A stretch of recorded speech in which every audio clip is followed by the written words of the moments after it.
지난 한 주 지속됐던 미국 증시 랠리의 이유로 많은 전문가들이 세제 개편안을 언급한 바가 있습니다. 법안이 16일 하원을 통과했고요. 상원의 표결만 남겨진 상태인데 특히 법인세 개편은 31년 만에 이루어질 가능성이 높아서 각 기업들이 촉각을 곤두세우고 있습니다. 전망과 영향, 창원대학교 우기훈 교수와 함께 알아보겠습니다. 네, 안녕하십니까? 안녕하십니까? 일단 미국이 트럼프 정부 들어서 세제 개편을 추진했습니다. 지금 네네. 거의 완성 단계에 왔는데 네네. 왜 그렇게 됐을까요? 미국의 세제 개편은 본래 트럼프 대통령의 대선 공약이었습니다. 예. 그러니까 대선 당시에 개인과 법인의 세부담을 줄여서 예. 좀 일자리도 좀 늘리고 기업으로 하여금 투자를 늘리게 하는 그런 어떤 내용의 세제 개편을 발표했었습니다. 예. 그런데 이번에 통과된 그 안의 명칭만 봐도 그 목적을 가늠할 수 있는데요. 예. 그 법안의 명칭이 Tax Cut and Job Act입니다. 그러니까 감세와 일자리 법안이죠. 그런데 이 법안은 이런 대선 공약을 바탕으로 해서 지난 4월에 트럼프 행정부가 세제 개편을 발표를 했고 조정을 거쳐서 예. 공화당 발의로 지난 16일에 하원에서 통과되었습니다. 예. 그래서 상원 전체 표결을 남겨두고 있는 상황인데요. 예. 그동안에 여러 가지 논란도 있었고 또 상원 자체 세제 개편안과는 좀 차이가 있지만 어쨌든 간에 미국의 세제 개편이 가시화된 것이죠. 일단은 법안의 명칭인 Tax Cuts and Jobs Act를 보니까 왜 증시가 뛰고 있는지를 알 수가 있을 것 같습니다. 네네. 그런데 미국의 세제 개편이 역사적으로 몇 차례가 있었던 걸로 제가 알고 있는데 그동안의 세제 개편과는 좀 차이가 있겠죠. 세제라는 것은 매년 바뀌는 게 예. 하는 건데요. 이번에 이제 개편하는 핵심은 이제 법인세라고 볼 수가 있습니다. 법인세 같은 경우는 케네디 대통령 시절, 레이건 대통령 시절 이 개편이 있었죠. 예. 그러니까 케네디 대통령 시절에는 최고 법인세율을 52%에서 48%로 줄였고요. 그리고 레이건 대통령 시절에는 34%, 그리고 이번에 20%까지 줄이는 그런 개편이 추진되고 있는 거죠. 예. 개인 소득세율에 대해서는 레이건 대통령 당시에 두 차례에 대해서 개편이 있었습니다. 그래서 최고 개인 소득세율을 70%에서 28%까지 내렸습니다. 그런데 이러한 어떤 감세의 조치는 당시에 스태그플레이션을 탈출하기 위한 것이었죠. 예. 이론적으로 보통 우리가 래퍼 곡선으로 설명하고 있는데요. 예. 그러니까 세율이 너무 높게 되면은 경제 활동을 하고 있는 법인이나 개인이 가져가는 목이 너무 작아진다는 의욕이 거죠. 없어진다. 예, 그럴 경우에 경제 활동의 어떤 동기가 유축된다. 이렇게 설명을 하는 거죠. 예.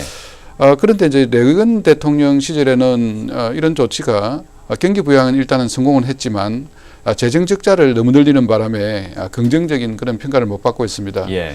그리고 이번에 트럼프 대통령의 세제 개편안은 법인세 감면 인하폭이 그보다 더 높기 때문에 더 급진적이다 이런 어떤 평가를 받고 있습니다. 정말 미국을 위한 정책을 펼치려고 노력을 하는 것 같은데 트럼프가요. 네, 그렇죠. 세제 개편의 구체적인 내용 이번에는 구체적으로 뭐가 들어 있습니까? 그럼 여러 가지 이야기가 들어있는데 그 중에 이제 핵심만 좀 뽑아보자면 예. 우선 법인세 부분이 가장 주목을 받고 있습니다. 법인세요. 예. 그러니까 연방 법인 법인세 최고 세율을 35%에서 20%로 줄이는 것인데요. 예. 당초에는 15%까지 줄인 것으로 되어 있었습니다. 그런데 그 9월에 발표된 초안부터 20%로 조정이 된 내용이 담겨져 예. 있습니다. 그래서 이러한 폭은 OECD 국가 평균 세율인 22.5%보다 더 낮은 것이죠. 그리고 또 하나 더 주목해야 될 문제는 법인세 과세 원칙입니다. 네. 그러니까 이제 전 세계 과세 체계에서 원천 국가 과세 체계로 이제 바꾼다는 것인데. 큰 변화군요. 예, 지금까지 이제 미국은 그 해외 소득과 국내 소득을 다 대상으로 해서 과세를 해왔습니다. 그러다 보니까 이제 미국의 글로벌 기업들이 해외에서 벌어들인 어떤 수익을 국내에 가져가 들어가기를 이제 꺼리는 것이죠. 예. 그래서 이번에 만약에 이제 이 법안이 통과된다면 미국은 기업에 대해서 국내에서 발생한 수익에 대해서만 주로 과세를 하게 되는 것입니다. 네. 그런데 이러한 이제 그 하는 목적은 해외에 나가 있는 미국의 글로벌 기업들이 미국 내로 복귀를 하도록 하고 예. 또 다른 나라의 이제 글로벌 기업들의 본사를 미국으로 이전하려는 그런 어떤 노림수가 있는 거죠. 예. 그리고 소득세 경우에는 최고 세율 39.6%로 그대로 유지되는 것을 나타나고 있는데요. 그 반면에 이제 상속세는 2024년까지 단계적으로 폐지되고 예. 또 고소득자 최저 한도 세금도 이제 폐지되는 것으로 나와 있습니다. 예. 고소득자 최저 세금 한도라는 것은 AMT라고 그러는데요. 예. 소득이 많은 사람들이 아무리 그 소득 공제제도를 이용해서 세금을 줄이더라도 일정한 하한선까지는 세금을 내야 되는 그런 제도죠. 일단은 세금을 좀 줄이거나 내지 않아도 되는 쪽으로 지금 개편안이 되고 있는데 평가가 확실히 엇갈릴 것 같습니다. 네네. 문제점이 뭐라고 보십니까? 우선 정책의 시기 문제를 많이 이야기하고 있습니다. 예. 그러니까 말씀드렸다시피 레이건 시대나 이런 때는 경기 침체기에서 어떤 정책이라고 볼 수 있는데 예. 지금 시기에는 그 경기 침체기가 아니라는 거죠. 일종의 부양책이었다 말씀이시죠? 예. 그리고 또 그다음에 그 부자 감세라든지 예. 미국 재정 적자를 더 늘린다는 점에서 이제 비판을 많은데요. 특히 부자 감세에 대해서는 그 상속세 폐지와 고소득자 최저 한도 세금 폐지에 대해서 비판의 대상이 되고 있습니다. 예. 특히 보자면 뭐 고소득자 최저 한도 세금에 대해서는 트럼프 대통령 자신 자체도 이 세금 때문에 세금을 더 낸 적이 있기 때문에 뭐 셀프 감세다 이런 이야기까지 나오고 네. 있는데요. 그 세수 감소 문제에 대해서는 뭐 앞으로 한 10년간 5조 8천억 달러 정도의 세수가 감소될 것이라 하는 그런 분석들이 있습니다. 네, 재정 적자 위기가 확실히 커지겠군요. 네. 마지막으로 우리나라 경제에 대한 영향 뭐 없을까요? 근데 일단은 뭐 미국의 수익 증대, 기업의 수익 증대 이런 예. 것들이 이제 금융 시장에 그 상당한 이제 좋은 영향을 미치고 있죠. 뭐 예.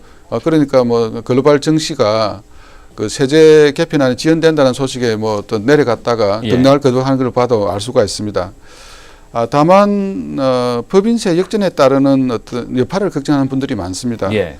그러니까 외국인 투자, 직접 투자의 요인 중에 하나가 뭐 전부는 아니지만 가장 중요한 것 중에 하나가 이제 법인세율이죠. 예.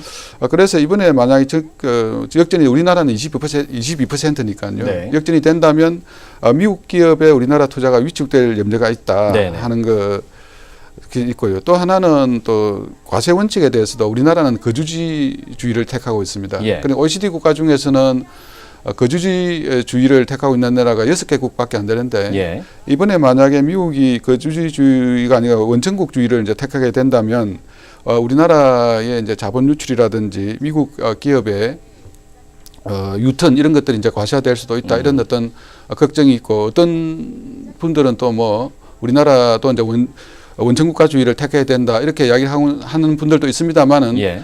이 부분에 대해서는 뭐 실효세율이라든지 이런 영향을 면밀하게 검토한 다음에 네. 생각해봐야 될 문제 같습니다. 네, 우리나라도 세제 개편안을 바꿀 예정이기 때문에 좀 다뤄봐야 될 문제가 아닌가 생각이 됩니다. 알겠습니다. 네, 창원대학교 우기훈 교수와 미국의 세제 개편안 관련 이야기 나눠봤습니다.